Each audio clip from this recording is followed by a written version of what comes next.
Bonsoir. Une affaire de violence conjugale qui tourne au drame. Les détails dans quelques instants. Du nouveau, dans la course à la présidence de la FIF, eh bien la FIFA et la CAF plaident pour l'unité des 3 candidats en lice. On en parle dans le Live Actu. Et ce soir, notre invité du talk est Monsieur Ekra, Jacques-Roger Claude. Il est directeur général de l'OIPI, l'Office ivoirien de la propriété intellectuelle. Avec lui, il sera question, entre autres, du cadre légal de la propriété intellectuelle, de la protection des œuvres de l'esprit en Côte d'Ivoire.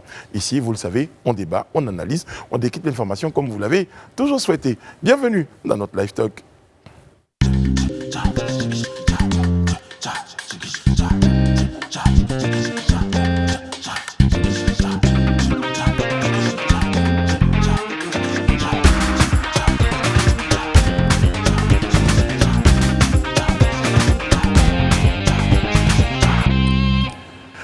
Oyez, nous sommes mercredi. Oui, aujourd'hui. Le 5 mai.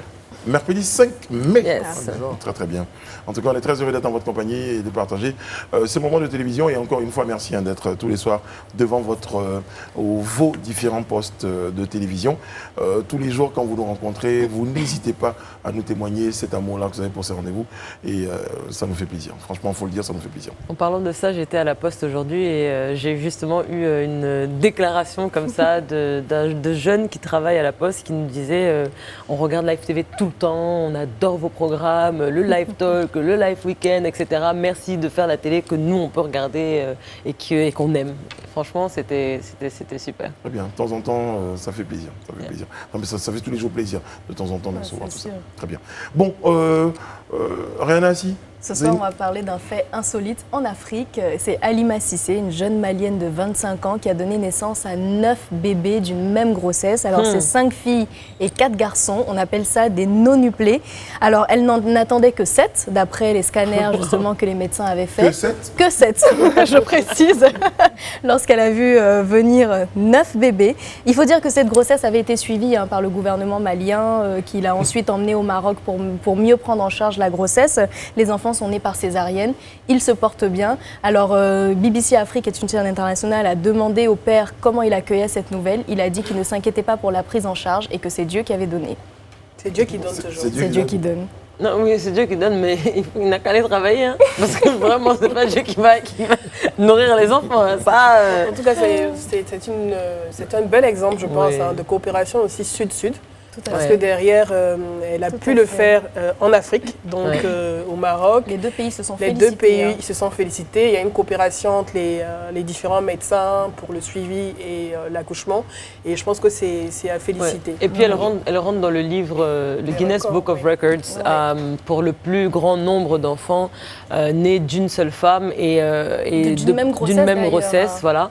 Pardon, une même grossesse. Et parce que c'était une Américaine qui avait ce record avant, avec 8 enfants. C'est ça. On dit quoi, les octuplés? Les octuplés. Octuplés, on l'appelait octomum. 8 enfants. J'ai dit quoi? Dites 8. 8. 8 children. 8 enfants. 8 enfants. Voilà, mais elle, c'était par insémination artificielle. Ah oui, d'accord. Donc là, c'était naturel. C'est vraie grossesse. Je vois que vous avez bien enrobé. C'est vrai que c'était une information qu'on va garder joyeuse. Hein, donc on ne va pas faire notre monsieur qui est à ma gauche. Donc du coup, on ne va pas dire belle collaboration nord-sud, sud-sud. Non, mais après le point... C'est pas moi, j'ai dit moi. Non, elle a bien enrobé ça. Non, mais c'est bien, c'est important de le souligner. Parce que bon, elle n'est pas allée aux États-Unis. Exactement. Ça reste en Afrique. Ça reste en Afrique. Excusez-moi, les Et gars, ce sont des grossesses qui sont très délicates.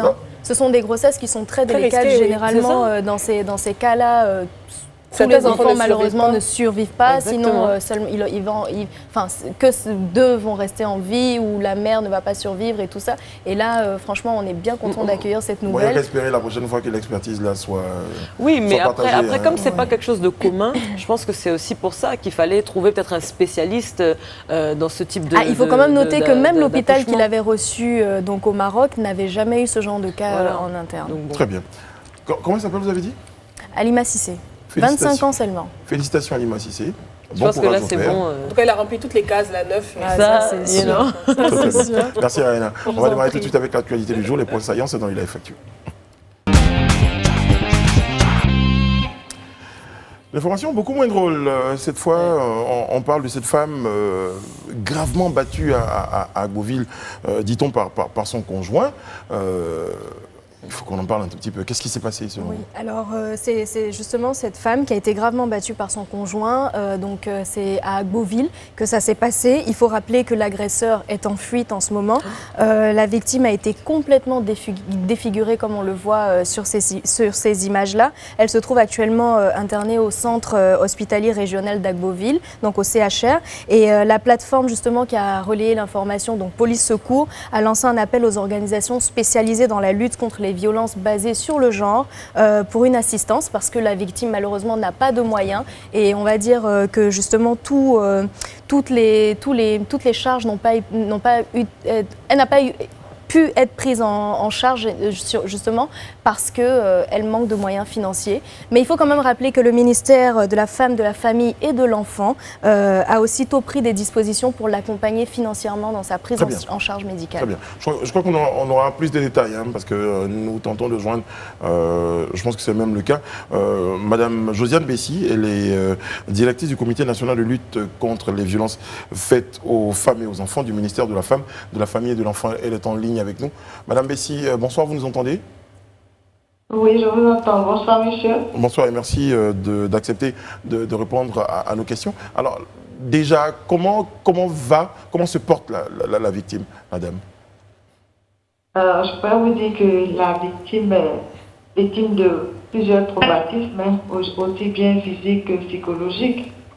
Voilà, vous l'avez vu dans la presse, le visage tuméfié, les dents qui sont parties, et tout ça, donc c'est un grand traumatisme pour elle. Est-ce qu'on peut dire aujourd'hui que sa vie est hors de danger? Oui, je pense. D'accord, à l'heure actuelle. Alors, notre chère Ayana ici essaie de nous planter un peu le décor. Je pense que vous avez peut-être un peu plus de détails.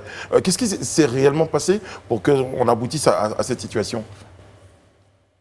Ce que je peux dire, c'est que la dame vivait dans une relation sous pression, voilà, avec son concubin. Et donc, elle a décidé de partir de là. Elle vivait chez son oncle. Elle a décidé de retourner chercher ses vêtements pour pouvoir aller au travail.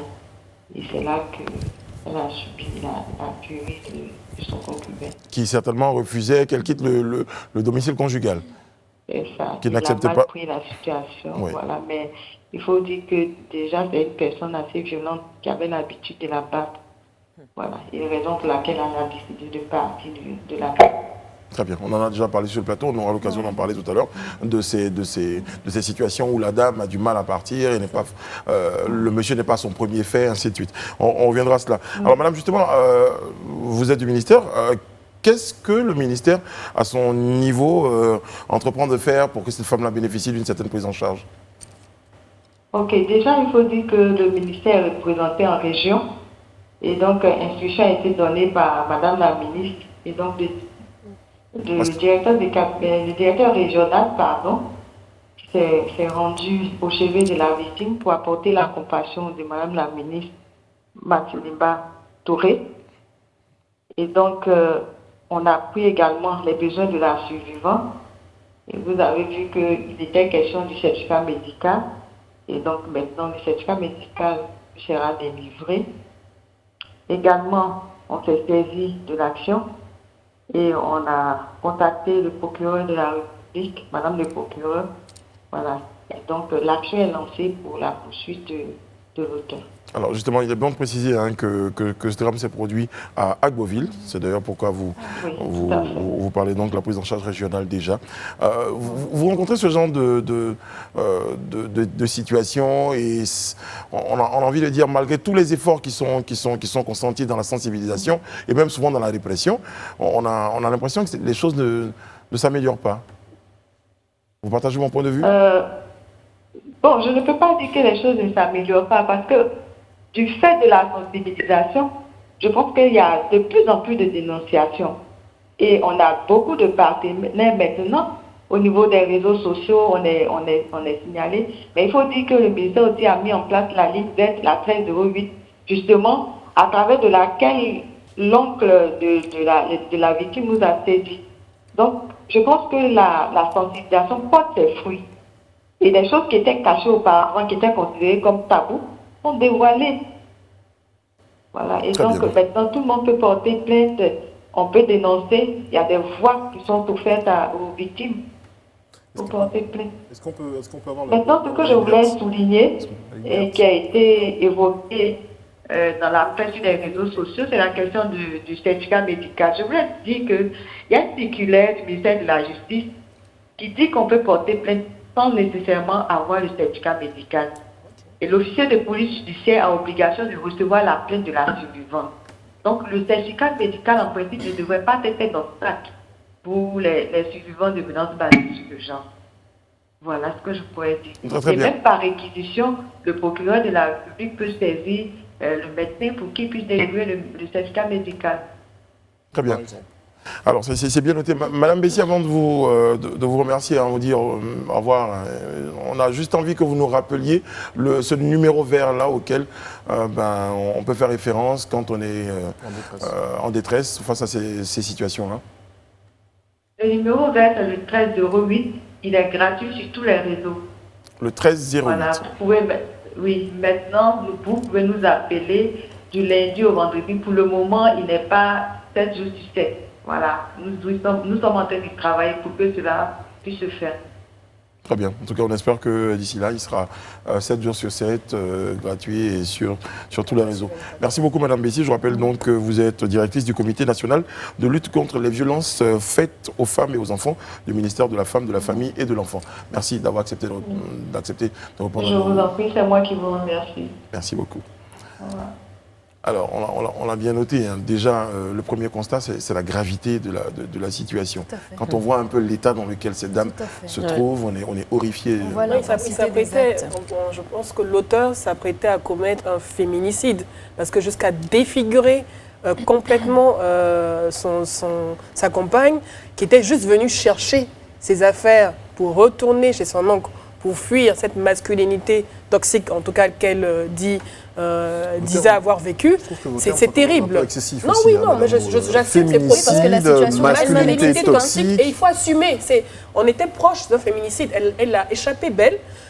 Grâce à la prise en charge, mais ça aurait été plus grave que cela. Et il ne faut pas avoir honte de le dire. Elle a échappé à un meurtre. Ah oui, absolument, Voilà. meurtre, féminicide. Non, mais quelqu'un qui s'attaque à une femme. À une femme, surtout quand c'est sa femme. De cette ampleur. Le féminicide, c'est quand il s'agit de sa femme. C'est pas un punching ball. Donc c'était sa femme et c'est terrible et enfin gloire à Dieu qu'elle soit encore en vie. Et ça me rappelle cette histoire d'un couple ghanéen aux États-Unis où le monsieur, pour les mêmes raisons, parce que la femme voulait le quitter, a décidé de tirer une balle dans la tête de cette jeune femme. Donc aujourd'hui, il faut enough is enough. Quand il faut le dire, il faut le crier haut et fort. Il faut surtout constater, et on le disait tout à l'heure, que cette dame, c'est pas la première fois qu'elle vivait cette situation. L'homme n'était pas son. Non, mais c'est ça, justement. Mais ils ne sont jamais à leur premier forfait. C'est-à-dire que c'est toujours, pour en arriver là, il fallait qu'il y ait plusieurs étapes. Il faut surtout que la dame l'ait accepté. Oui, mais après, c'est pas évident, c'est difficile de sortir de ce genre de relation toxique si mentalement vous n'êtes pas forte, si vous n'êtes pas accompagné et compris par la société, par vos parents, vos amis. Donc c'est un cercle qui est vicieux. Non, mais j'ai envie de rajouter que justement dans le cas de cette femme, elle a justement décidé de partir. On va dire qu'elle a fait le pas justement pour s'en aller. Et il y a beaucoup de femmes qui ne le font pas ce pas-là et qui restent encore sous la domination, on va dire, violente de l'homme en question. Et elles ne le font pas à cause de situations comme celle-ci. Justement. Parce qu'elles ont peur que ça puisse aller vraiment que ça puisse trop dégénérer loin et qu'elle puisse et c'est le risque que cette femme a pris justement pour aujourd'hui se retrouver dans cet état. C'est malheureux d'en être là. Moi je trouve que la situation, on peut utiliser des termes excessifs parce que c'est une situation qui est excessive et c'est bien qu'une situation comme ça puisse aider à dénoncer les milliers et les millions de situations qui peuvent. Mais on parle de dents arrachées. Aujourd'hui en France, à Mérignac, une femme a été victime donc de violences conjugales. Donc elle a été tout simplement brûlée vive par son compagnon en pleine rue. Tout simplement. Voilà. Donc, je pense que ce n'est pas un phénomène local ou ivoirien. C'est partout dans le monde. J'ai parlé de masculinité toxique, de violence, de patriarcat, et c'est tous ces éléments. Serge, il en parle un tout petit peu à propos des termes qui sont utilisés, parce que nous connaissons également quelqu'un de très proche mais qui est un homme, mais qui est également victime de violence. Non, mais ça, mais on n'en justement, c'est disconvient pour ça pas. qu'il souhaitait qu'on nuance un tout petit peu. pas des cas Non, mais on récurrents. relativise un tout Mais petit je pense peu. que le Je cas crois que d'aujourd'hui... tout ça est souvent englobé dans un terme de violence conjugale. Oui, mais Qu'elle n'est pas forcément une aujourd'hui... coloration de genre. Non, mais c'est pas vrai des qu'on cas s'est rendu compte Oui, que mais c'est pas des aujourd'hui, cas récurrents, on est quels sont d'accord. les cas Mais récurrents bon. et quels sont les cas les plus graves? Et aujourd'hui, qui est-ce qui est en pouvoir de force quand on installe ce genre de rapport de force dans un couple? Aujourd'hui, général, ce sont qui a les plus hommes. de force? Enfin, Donc on va pas... je ne sais pas si on va se comprend. se- On a le droit justement de parler de ce cas féminin en particulier parce que ce sont les cas les plus récurrents. C'est Et ça. c'est aujourd'hui les femmes Et qui ont besoin justement les d'appeler à chiffres l'aide. parlent pour eux-mêmes. Je pense que Serge sait s'exprimer. Les chiffres parlent pour eux-mêmes. Ah, c'est gentil.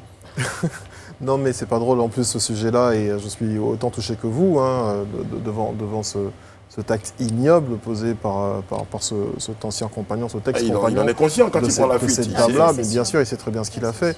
Mais bon, là, effectivement, on a un cas typique de violence conjugale physique, mais n'en oublions pas, justement, c'est pour ça que je parlais de relativité, la violence conjugale n'est pas que physique. Et quand vous dites que dans la majeure partie des cas, ce sont les femmes qui en souffrent, peut-être physiquement aujourd'hui, dû au fait que l'homme soit peut-être beaucoup plus fort physiquement, mais dans des couples, la violence conjugale psychologique, très franchement, c'est partagé. Et on connaît énormément beaucoup d'hommes qui en souffrent aussi. Donc il faut quand même relativiser. C'est ton point de vue. Oui, Très bien. après, En tout cas, je- pour revenir donc, au cas dont Moi, je on voudrais parle ce saluer soir. l'action aussi du ministère Exactement, de la la Femme et de la réactivité. Famille. La Parce que réactivité. dans le poste de police secours, ils avaient au préalable d'abord appelé les organisations féminines, donc les ONG comme la Ligue des femmes ou d'autres ONG féminines à pouvoir aider à prendre en charge ce cas parce que elle s'appelle, si je ne me trompe pas, Madjara, c'est ce que je vérifie, mais à prendre en charge le cas de cette femme qui manquait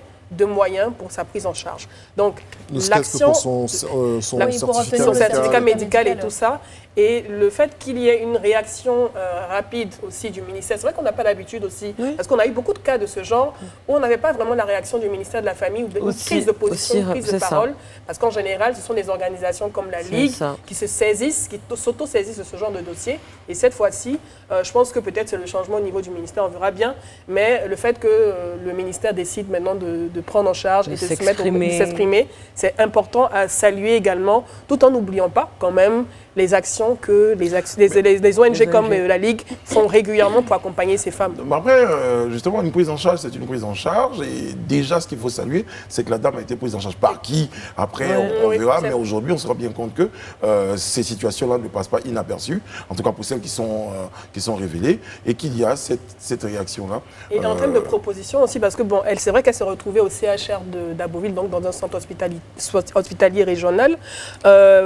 Peut-être que dans les actions ou les projets de loi que pourraient faire les députés ou peut-être même au niveau du ministère, ce serait de voir dans quelle mesure une loi pourrait être votée pour que des actes considérés comme des actes de violence conjugale graves soient automatiquement pris en charge dans nos CHR, dans nos CHU, dans nos dispensaires, avec peut-être une subvention qui serait allouée uniquement à ces cas spécifiques de violence pour que, quand je suis victime de viol, où j'ai été battue sauvagement, quand j'arrive à l'hôpital, je sais que je n'ai pas à attendre à faire passer un message de SOS Exactement. pour être prise en charge. Exactement. Et ça, un projet de loi, je demande à tous les députés qui nous regardent de pouvoir travailler là-dessus. C'est pour ça qu'on vous a voté.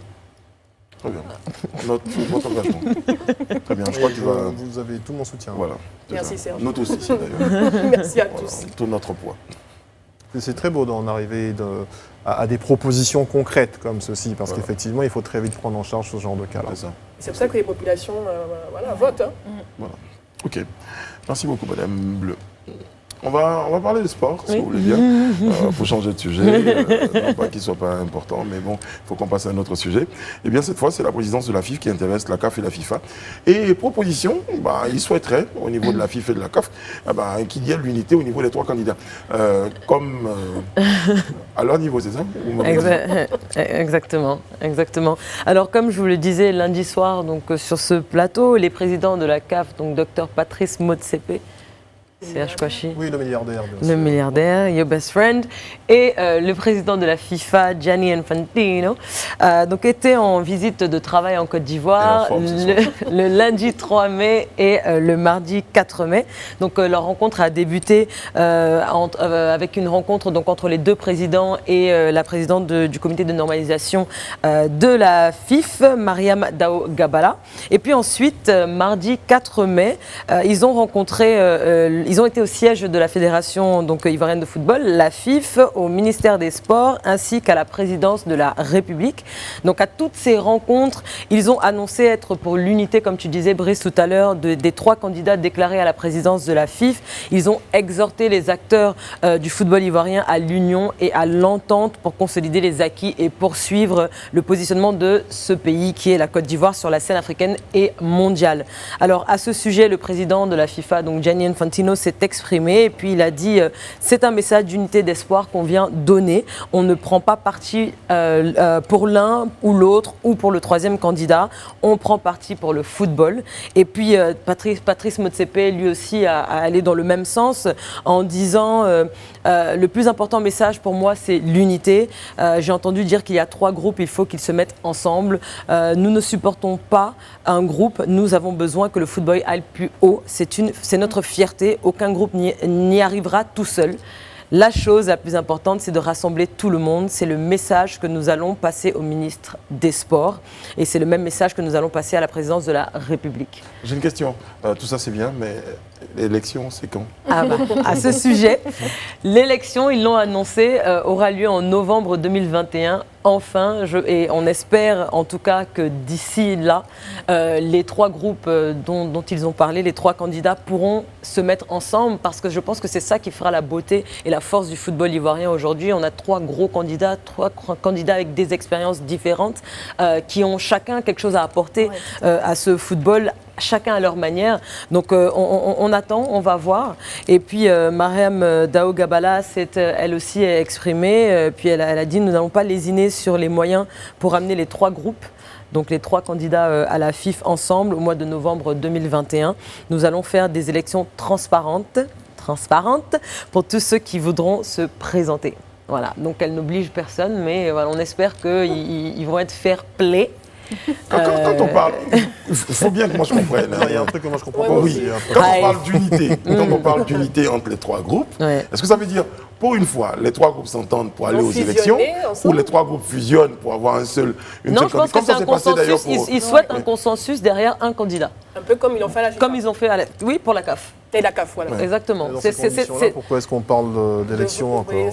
Oui, non, mais il y a eu quand même une élection à la CAF. Il y a une élection, malgré le fait qu'il y ait eu un consensus. Maintenant, voilà, c'est ça le consensus. Non, mais je pense que c'est la meilleure solution aujourd'hui parce que ce sont ces 3 candidats forts. Avant de dire ce que vous pensez, moi je suis d'accord, mais la question à se poser, c'est pensez-vous que ce schéma-là sera accepté? Oui, parce que moi, mon problème, c'est que c'est la raison pour laquelle on a mis un comité de normalisation en place. Parce qu'il y a eu des difficultés, des irrégularités, je vais y arriver, au niveau de l'élection. Donc le comité de normalisation a été mis en place également pour aider à structurer tout ça et également aider à structurer la FIF. Donc derrière, lorsqu'ils répètent l'unité, qu'ils se mettent ensemble, qu'ils se rassemblent pour le football ivoirien, alors que ce sont des adversaires, mais ils sont fair play, on le sait de toute façon. Il faut juste mettre les conditions pour que l'élection se passe dans de bonnes conditions en novembre, tout simplement. On ne va pas se voiler la face, mais bon, je pense que c'est le scénario de la CAF. La question de Brice Hano était de savoir, pensez-vous que ça sera accepté par les candidats? Ma réponse à moi, c'est bien évidemment oui, puisque c'est déjà fait depuis la normalisation mise en place. On sait très bien le football. C'est pas, encore une fois, je vous le dis, je vous le redirai sur ce plateau, ce n'est pas une démocratie, la FIFA. Voilà, le monde du football, on n'est pas en démocratie. Et je pense que le déplacement de ces 2 grosses figures du football mondial en Côte d'Ivoire n'est pas fortuit. C'est venu démontrer aux gens et aux acteurs du football en Côte d'Ivoire, bon bah écoutez, on compte beaucoup sur vous, on compte sur le football de votre pays, de votre continent. Et si vous, voilà. Donc c'est de l'argent qui se déplace, c'est des financements, c'est des projets. Donc voilà, la normalisation qu'on vous a imposée, elle est là. De toute façon, vous faites avec et vous l'avez accepté, c'est très bien. Dans la continuité, voilà comment ça va se passer. C'est aussi simple que ça et ça va très bien se passer. C'est un jeu d'échecs. Sophie Haïder, vous me dites, si je l'ai bien noté, lors de leur séjour, est-ce qu'ils ont rencontré les 3 parties? Ah, ça, je Non, je pense pas. J'ai pas sais entendu cette information. On n'a pas eu Non. l'information, mais le but, c'est de rencontrer le comité de normalisation, parce que Oui, c'est oui, eux mais qui sont quand même passés voir qui le sont président de la à la République. tête. Oui, mais ils sont passés voir le Dire président parce que c'est une institution, ce sont des institutions. Oui, bien sûr. Bien sûr. Et il faut parler justement de cette situation du football en Côte d'Ivoire. Peut-être qu'ils Donc, ils n'ont pas rencontré les partis parce qu'ils n'ont pas envie de se substituer à la FIF, mais qui a peut-être ce non, rôle-là de ou rassembler se les partis. substituer au comité de normalisation. Donc ils ont Déjà. rencontré la présidente. La présidente, c'est son job de se rassurer que Moi, je pense qu'on devrait les simplement trois le parties prendre sont comme des assez fair-play. recommandations qui ont été données justement au comité de normalisation, parce Le qu'ils comité de estiment avoir eu... normalisation, c'est qui Parce à la qu'ils base estiment avoir eu justement un modèle qui a marché pour eux et qui leur semble aujourd'hui efficace. Donc pourquoi pas justement aller vers un tel modèle. Après, est-ce que justement nos candidats ivoiriens vont l'accepter, Non, sachant mais en qu'ils tout sont, cas, ils sont adversaires Moi, parce j'ai qu'ils une ont forme des de visions révélation différentes. que je reçois. Je viens d'avoir une forme de révélation pour dire, bon, alors, ça marchait comme ça pour la CAF. Ouais. Parce qu'à un moment donné, le même Gianni Infantino, il avait demandé, Oui, à un moment soutenir donné, de Motsepe. soutenir Motsepe, et c'est ce qui s'est fait. Donc là, quand Serge dit... Et il se déplace. Et il se déplace pour venir. Non, mais dire. je pense que dans les prochaines semaines Ça va ou très bien mois, se passer. Vous on allez voir comme une lettre aura à la le poste. nom du candidat Qui est soutenu. voilà, qu'on devrait soutenir. Et moi, je pense que c'est une bonne chose. Aujourd'hui, le Alors football qu'on leur ivoirien avait a demandé, besoin hein. que ces personnes-là se rassemblent pour avancer, quoi. En amont, On a dans les une différentes- CAN qui arrive, excuse-moi, en janvier-février 2022. Une Ouais, aussi, on n'a pas le si temps les Ivoiriens ne bien veulent pas, sûr. si vous voulez pas que les Cameroun vous battent. Oh les cœurs. Elle est en forme ce soir, les filles. Très en forme ce soir, et quand c'est comme ça, il faut s'en méfier. Bon, d'ailleurs, on va vous retirer la parole, marquer une courte pause et retrouver notre invité derrière. À tout de suite. J'aurais fait Roger Jacques Ekra, donc notre invité. Donc il est le directeur général de l'Office ivoirien de la propriété intellectuelle. Bonsoir monsieur. Bonsoir, Comment allez-vous, monsieur. monsieur le directeur? Merci d'accepter d'être sur notre plateau Je ce vous soir en prie. pour nous parler de la question de la propriété intellectuelle. Et comme ça va être très pédagogique, la première question, c'est à quel moment part-on de propriété intellectuelle? À partir du moment où vous avez créé quelque chose avec votre esprit et que vous avez porté à la connaissance du public. Donc vous êtes propriétaire de l'intellect que vous avez produit. C'est pour ça qu'on parle de propriété intellectuelle au sens le plus large du terme. Alors moi, si j'imagine que j'ai créé une tasse, Oui, alors à quel moment je pense que moi, dans ma tête, je pense que c'est moi qui l'ai créé et ce n'est pas une propriété intellectuelle, c'est une propriété intellectuelle. Il faut que je vienne à vous rencontrer pour dire, ça y est, je pense avoir créé une tasse. Et vous me direz peut-être non, ça a déjà été créé. voilà, c'est ça. Parce que pour être protégé maintenant, ça c'est la deuxième chose. C'est la protection de la propriété. Il faut que ça soit original. Oui. Et donc créer une tasse, c'est déjà fait. Maintenant, vous pouvez créer pas une tasse, mais une certaine forme de tasse. Donc ce que vous avez protégé, ce n'est pas tant la tasse, mais la forme de la tasse. Très bien. Oui, la Et différence. justement, tout au long de cette émission, justement, on va voir la différence entre le gars qui dit j'ai créé une tasse, et puis j'en ai vu un autre qui a créé une forme de tasse sur la base de la tasse que j'ai créée. Voilà. Est-ce qu'à partir de là, on imagine qu'il a volé une propriété intellectuelle? On aura l'occasion d'en parler, Justement, monsieur le directeur. pour rebondir sur ce que vous avez dit, monsieur le directeur, je voudrais savoir à quoi ça sert de protéger justement une œuvre ou une idée ou un concept pour toutes les personnes qui nous regardent et qui ne comprennent pas forcément la nécessité. Non, parce que d'ailleurs, il y a des droits. Ok. Il y a des droits. Donc, je vais parler simplement, il y a de l'argent à se faire. Il y a de l'argent. Si vous avez une marque et que vous protégez votre marque, derrière la marque, vous pouvez faire des objets, vous les appelez comme ça, vous pouvez les vendre dans le monde entier, vous faites de la publicité autour et vous gagnez de l'argent avec. La propriété intellectuelle, il y a le mot propriété dedans. La propriété, c'est le droit d'utiliser, de jouir des fruits et de vendre ce qui vous appartient. Et donc, si cette idée vous appartient, vous pouvez la vendre, vous pouvez la louer, voilà, vous pouvez l'échanger avec d'autres personnes, etc. Très bien. etc. Alors, on va revenir, hein, monsieur, avec la permission d'Edith qui souhaitait prendre la parole tout à l'heure, vous l'aurez. Donc, on va revenir, monsieur le directeur, à la présentation. Donc, on a parlé déjà de propriété intellectuelle. On va revenir justement à l'organisation que vous dirigez, qui est l'Office ivoirien de la propriété intellectuelle, qui a été créé, je rappelle, par 2005. décret en 2005, le 24 février précisément. Alors, quelles sont les missions et les objectifs qui sont assignés à votre organisme? Disons, on a deux grandes missions. La première, c'est de représenter l'État de Côte d'Ivoire en matière de propriété intellectuelle. Et donc, nous avons tout un travail de législation à faire, de préparation à faire, d'encadrement de la propriété intellectuelle localement à faire. notre deuxième grande mission, c'est de représenter l'Organisation africaine de la propriété intellectuelle en Côte d'Ivoire. Nous sommes ce qu'on appelle la structure nationale de liaison. Parce que les États ont décidé de confier la gestion de la propriété intellectuelle en tant que telle à l'Organisation africaine de la propriété intellectuelle depuis 1962.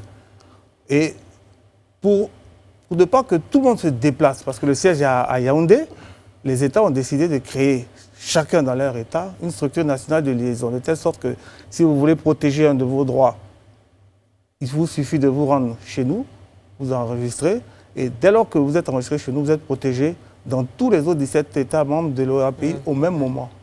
Et ensuite, bien sûr, nous sommes chargés justement d'acheminer votre dossier à Yaoundé, le faire enregistrer pour faire le retour de la protection. Et en quoi la protection de la propriété intellectuelle représente un catalyseur de développement pour nos pays? Oui, parce que justement, derrière, regardez tous les pays du monde entier qui sont, comme on dit, pays émergents. Ils sont tous développés sur la propriété intellectuelle. C'est-à-dire, c'est la protection du marché que vous créez avec vos idées. Hein, si vous êtes, par exemple, dans le domaine de l'informatique, vous voyez, toutes les idées que vous avez, que vous pouvez mettre en œuvre, si vous ne les protégez pas, mais, comme on dit, vous allez vous faire copier partout et tout le monde va exploiter l'idée sans que vous puissiez vous défendre. Et donc, il faut penser à protéger tout ce que vous inventez. Tout se protège, comme on dit. Et quelle est la différence entre la propriété intellectuelle et le dépôt de brevet? Parce qu'on parle souvent de dépôt de brevet. Quelle est la différence? Non, le brevet n'est qu'un élément de propriété intellectuelle. La propriété intellectuelle, en général, se divise en deux grandes parties. Il y a la propriété littéraire et artistique et la propriété industrielle. Le brevet rentre dans la propriété industrielle parce que derrière le brevet, si vous faites un brevet, c'est pour développer une application, pas une application, développer un système de production qui va vous permettre de vendre des produits. Par exemple, ouais, le cas actuellement, on parle de la Covid-19, il y a des brevets autour du vaccin. Ouais. Le brevet autour du vaccin qui permet à celui qui a inventé le remède sous forme de vaccin, de le vendre dans le monde entier et les protéger en disant, il appelle ce brevet, lui donne un nom particulier, je ne vais pas les citer pour ne pas faire de la publicité à quelqu'un, et vous avez le droit de le vendre dans le monde entier, comme ça. Et vous faites toute une industrie autour, regardez toute l'industrie qu'il y a autour de la Covid-19, il y a de l'argent à se faire là-dedans. Excusez-moi, quand vous parlez d'argent à se faire au niveau de l'État de Côte d'Ivoire, je pense que c'est une aubaine aussi pour l'État de la Côte d'Ivoire qui ait le plus de brevets en ce qui concerne les propriétés intellectuelles, notamment les inventions et tout. Justement, ça pourrait faire entrer de l'argent dans les caisses de l'État. Par contre, est-ce que vous pensez que les Ivoiriens sont suffisamment sensibilisés sur la chose de la propriété intellectuelle aujourd'hui? Ça, c'est un des aspects de notre mission. Nous faisons ce que nous pouvons. Ce genre d'émission est bienvenu pour vulgariser la propriété intellectuelle. C'est vrai que la propriété intellectuelle, comme son nom semble l'indiquer, semble limitée au domaine des intellectuels, souvent dans les universités. C'est pas faux. Vous prenez les plus grands inventeurs du monde, ils travaillent tous dans les universités. Si vous prenez, je ne sais pas, aux États-Unis, ce qu'on appelle la Silicon Valley, où il y a beaucoup de propriété intellectuelle, ce sont des universités qui gèrent ça. Et donc, apparemment, effectivement, ça semble limité à un monde un peu fermé, apparemment. Mais tout le monde doit savoir que tout le monde a la propriété intellectuelle. Tout le monde peut être protégé. Il suffit, une fois que vous avez une idée, de vous rapprocher de spécialistes pour savoir dans quelle mesure vous pouvez protéger ou vous ne pouvez pas protéger ça. Et donc, nous, on fait le tour des universités en Côte d'Ivoire pour le faire. On fait le tour aussi des conseils régionaux, puisqu'il y a là ce qu'on appelle chez nous maintenant la propriété intellectuelle du monde rural, ce qu'on appelle les indications géographiques, les marques collectives. Tous nos produits locaux doivent pouvoir être protégés. Ouais. Très bien. Je vais revenir à la question de l'argent tout à l'heure. Sophie, vous avez une question? Oui, moi j'ai une question sur le processus ou les procédés. Par exemple, j'ai créé cette tasse, comme disait Brice tout à l'heure. Je veux la déposer ou en tout cas la protéger. Ouais. Comment ça se passe à votre niveau? Quels sont les actes à suivre? Pratiquement, il y a un formulaire à remplir où il y a des questions qui vous sont posées. Qu'est-ce que vous voulez protéger? Il y a ce qu'on appelle aussi les classes, c'est-à-dire dans quel domaine vous voulez être protégé, parce que ça compte, on ne peut pas être protégé partout. Donc, il y a un nombre de classes que vous choisissez.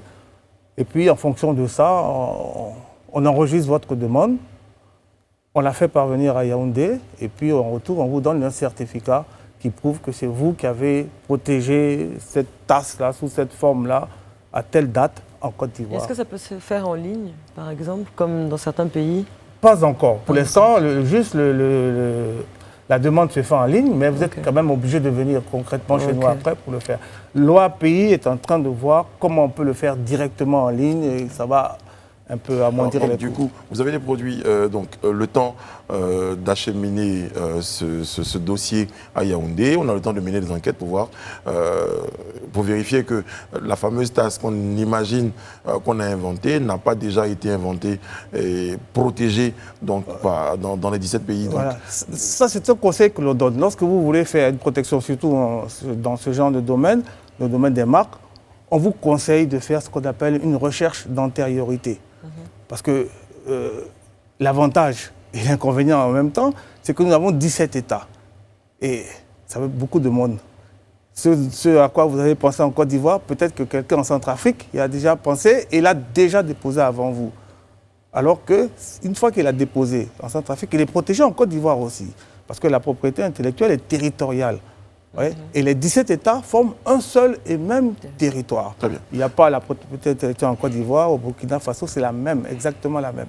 Moi, je voudrais m'attarder sur la durée. Je vais partager mon expérience. En 2017, j'ai conçu une plateforme qui est une plateforme qui recense tous les acteurs de la tech ivoirienne, donc un site web. Et je me suis renseignée, je me suis rendue à l'OAPI au plateau, donc à votre siège au plateau. L'OIPI, voilà. À votre siège au plateau. Et donc j'ai été très bien reçue. Et j'ai suivi la procédure. On m'a demandé de fournir un logo, de fournir la description du projet. Voilà. Et j'ai déposé. J'ai payé une certaine somme. Oui. Après, vous allez confirmer, c'était en centaines de mille que j'ai payé. 490 000 Oui, 490 000 environ, 500. Et au bout d'1 an, c'est au bout d'1 an. Ça coûte 500 000. 500 000 environ. Ça n'a pas changé. Voilà. Ça n'a pas changé. Oui, paiement par chèque. Et au bout d'1 an, j'ai reçu par la poste, finalement, la validation de mon dossier de certificat, que mon projet était protégé, avait une propriété intellectuelle. Est-ce que c'est toujours la même durée, des 1 an pour recevoir? Non, les délais sont nettement plus courts. On est en 2017. Donc, les délais sont nettement plus courts. Okay. 3 mois, c'est un grand maximum. Mais maintenant, ce qu'on fait, puisqu'on utilise les nouvelles technologies, on vous donne le certificat déjà par Internet, nous le transmettons, on vous le transmet aussitôt, en attendant d'avoir la copie physique. Donc vous pouvez l'avoir beaucoup moins de 3 mois. Ça tombe très bien, justement, que Madame Bleu prenne cet exemple-là. On va évoluer sur cet exemple pratique. Madame Bleu, pendant 1 an, elle a protégé son... Non, attention, justement, la durée de la protection, c'est 10 ans. C'était une marque. La procédure de réception, de la validation. Voilà. La durée de la protection, c'est 10 ans. Si c'était une marque, je suppose. Oui. Voilà. Donc pendant 10 ans, par exemple, sa marque est protégée. Enfin, son produit est protégé. Alors, par exemple, au niveau des droits d'auteur, lorsqu'une personne, vous avez parlé tout à l'heure des vaccins, lorsqu'une personne essaie d'utiliser, ainsi de suite, les produits qui sont protégés, dans le cadre des droits d'auteur, on reverse une certaine somme à l'institution, à la structure qui gère tout ça. Elle, par exemple, ou dans le cas de la personne, je prends le cas de la personne qui invente le vaccin, lorsque toutes les autres structures vont l'utiliser, l'argent vient d'où et comment cette personne-là est rémunérée pour son effort? Bon, là, c'est assez spécifique. Ce dont vous parlez, les vaccins, en général, se font dans les laboratoires. Et donc, les personnes qui travaillent dans un laboratoire, il est employé du laboratoire. Donc, tout ce qu'il trouve appartient au laboratoire. Et c'est le laboratoire qui, lui-même, en général, appartient à des grandes firmes, etc., qui va prendre sur elle de vendre le produit à des gens qui en ont besoin, à des hôpitaux, à des États, à tout le monde, etc. Donc vous ne gérez pas les questions financières, en vrai? Non, on ne gère pas ça. Par contre, ce dont vous avez parlé, le droit d'auteur, c'est quand même différent. Hein. Le droit d'auteur, ça relève d'abord de la propriété littéraire et artistique. Et c'est la partie pécuniaire de cette propriété-là qui est gérée ici en Côte d'Ivoire, par les sociétés de gestion collective. On va le citer puisque la loi l'a cité, le Burida par exemple. Voilà. Mais il pourrait y en avoir d'autres. J'ai une question. Pour des jeunes inventeurs en Côte d'Ivoire, nous sommes un pays en voie de développement. Je pense que Brice me fait signe, la réponse, je l'aurai très certainement. Allez-y, finissez votre question. Pour des jeunes inventeurs qui auraient peut-être dans le domaine de l'agriculture, ou tout ce que vous voulez créer quelque chose, une machine ou qui pourrait faire avancer ce pays-là et le mettre sur les voies du développement, 500 000 francs, vous ne pensez pas que c'est trop? Pourquoi est-ce que c'est aussi cher? Bon, j'allais dire que c'est pas cher lorsqu'on considère tous les avantages qu'il y a derrière. Et puis, il faut savoir que la propriété intellectuelle, de manière générale, et de façon plus précise, là c'est la propriété industrielle, doit s'inscrire dans ce qu'on appelle un business plan. Il ne s'agit pas d'inventer pour inventer. Si vous le faites, ça ne va pas aller bien quelque part, bien loin. Qu'est-ce qu'il y a autour de votre projet? Est-ce que vous avez fait une étude de marché? À qui vous allez vendre? Vous avez inventé la machine. Comment vous allez la dupliquer? Avec qui vous allez la dupliquer? À quel prix?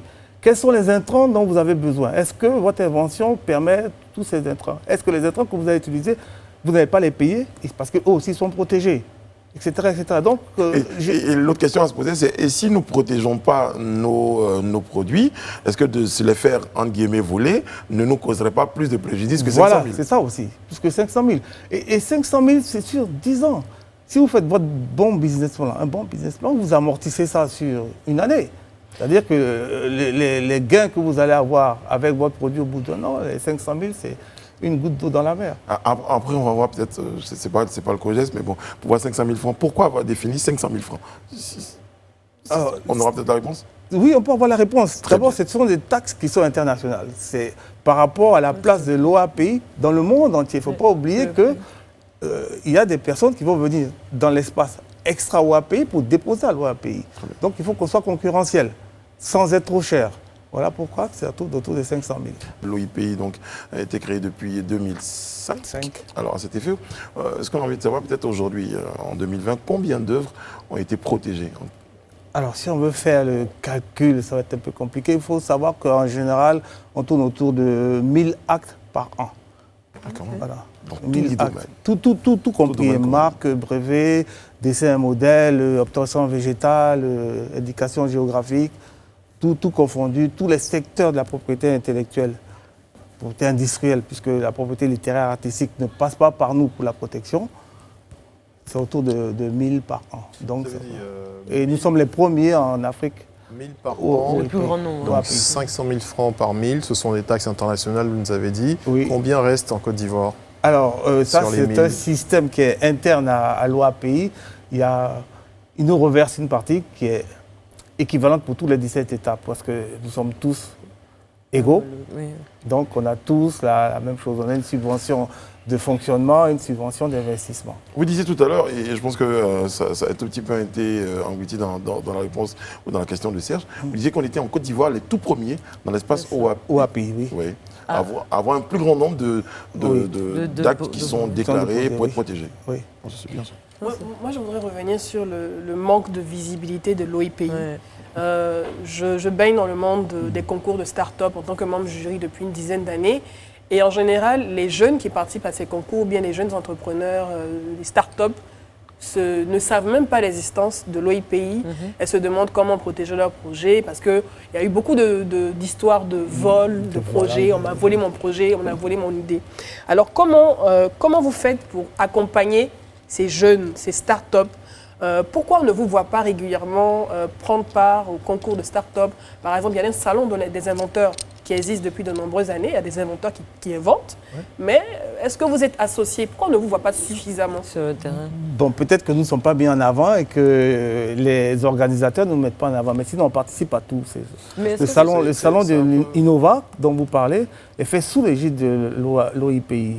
C'est nous qui, j'allais dire, pas finançons, mais donc qui participons au lancement de ce salon. Et au niveau des startups. Et le sens de la flèche peut-être, oui. Est-ce que c'est pas lié au sens de la flèche, du genre ce sont les inventeurs qui viennent vers vous plutôt que vous qui venez vers les inventeurs? Il faut les deux. Donc je profite de votre plateau. C'est ce genre d'émissions qui vont faire de plus en plus connaître l'OIPI. Nous participons aussi à la CGE Academy.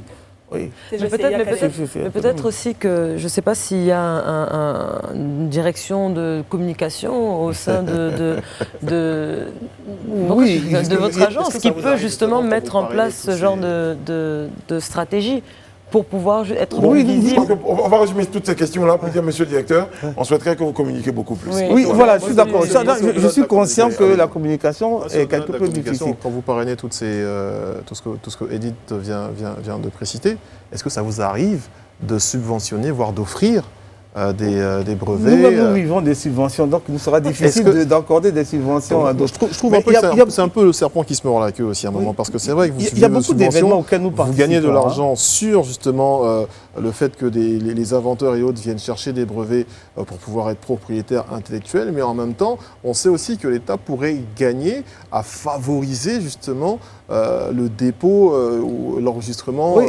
l'État favorise le dépôt, surtout en matière de brevets. Il faut savoir que le dépôt de brevets est subventionné en matière de brevets. Il suffit d'être résident en Côte d'Ivoire et vous bénéficiez de 90% de réduction. Donc sur les 500 000, on peut bénéficier de 90% de réduction.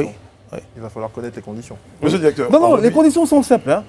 Toutes simples. Conditions de résidence en Côte d'Ivoire et vous avez la subvention automatiquement. Vous faites une demande, bien sûr.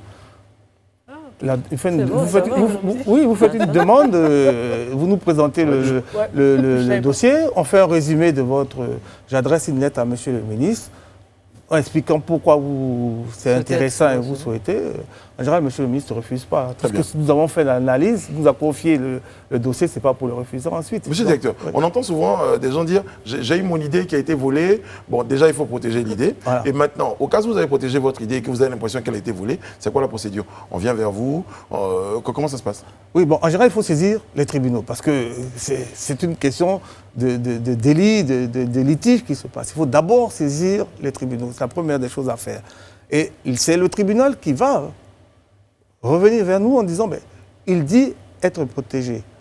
A-t-il enregistré chez vous? Quel document il a? Et nous allons produire le document officiel qui montre que son idée, comme il dit, il a protégé sous une forme ou une autre. Hein, et puis alors, son procès pourra le gagner. Sophie.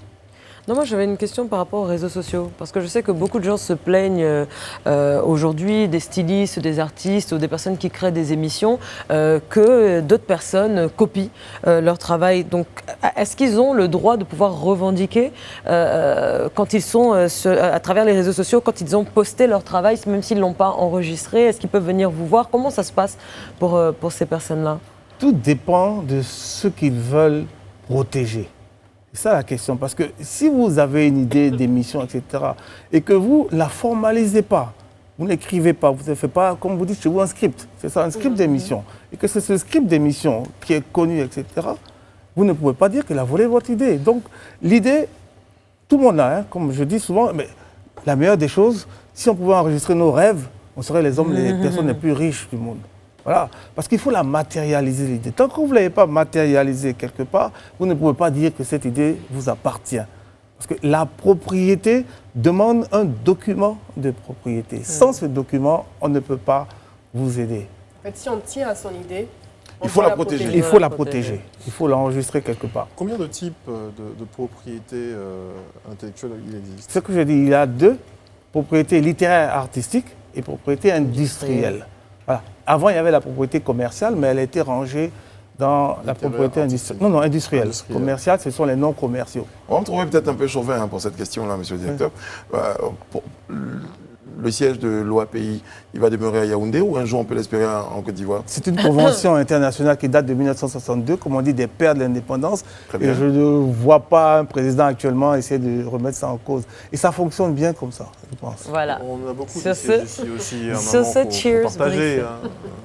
On a beaucoup. J'aurais bien aimé, moi, avoir le siège de... Il y a beaucoup de sièges, voilà. Après, quand le délai il est réduit, il est de 3 mois. Voilà. Et je pense qu'on va aller de plus en plus vite. Oui, je pense et qu'on puis, va aller de plus en plus quand vite. ça va passer au digital, je pense oui, que... c'est ce que nous sommes en train de faire. Le directeur général de l'OAPI, qui est un Ivoirien, a mis en place ce processus de digitalisation et qui est en bonne voie. Il est important de souligner, en fait, l'objectif de la question, c'était justement de préciser que le directeur général de l'OAPI est ivoirien, il travaille à Yaoundé. Il réside au Cameroun. Très bien. Monsieur le directeur, nous sommes quasiment à la fin de notre entretien. Je crois qu'on l'a bien noté, hein, il est important de protéger ses œuvres, de protéger donc la propriété intellectuelle. Vous avez certainement d'autres conseils pour terminer? Mais le conseil, c'est, comme je l'ai dit, d'abord de vous remercier. Parce que ce genre d'émission, on doit en faire plusieurs. Avec les jeunes, comme vous l'avez dit, peut-être qu'organisés dans d'autres cadres. Mais ce que je voudrais dire, c'est qu'il faut penser, quelle que soit l'idée que vous avez, il faut penser à la protéger.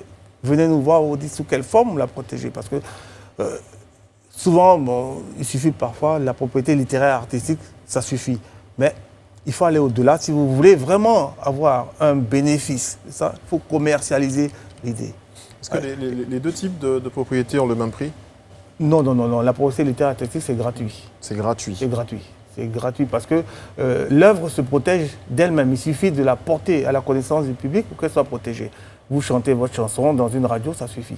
Il suffit qu'on l'a enregistré tel jour à telle date, vous avez chanté, et que personne n'a chanté la même chanson avant vous, et c'est grave. Et surtout que vous avez la preuve que cette émission-là, vous pouvez la présenter au cas où... Absolument, oui. C'est pour ça que vous êtes obligé d'enregistrer vos émissions. Vous. Très Voilà. bien, exactement.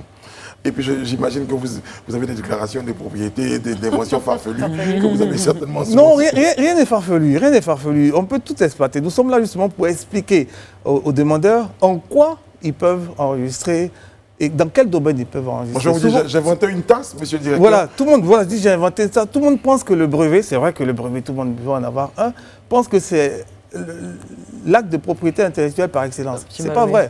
Moi, je pense que c'est plutôt la marque. Je ne vais pas citer une grande firme internationale qui ne vit que de sa marque. Il n'a même pas cherché le brevet, rien du tout.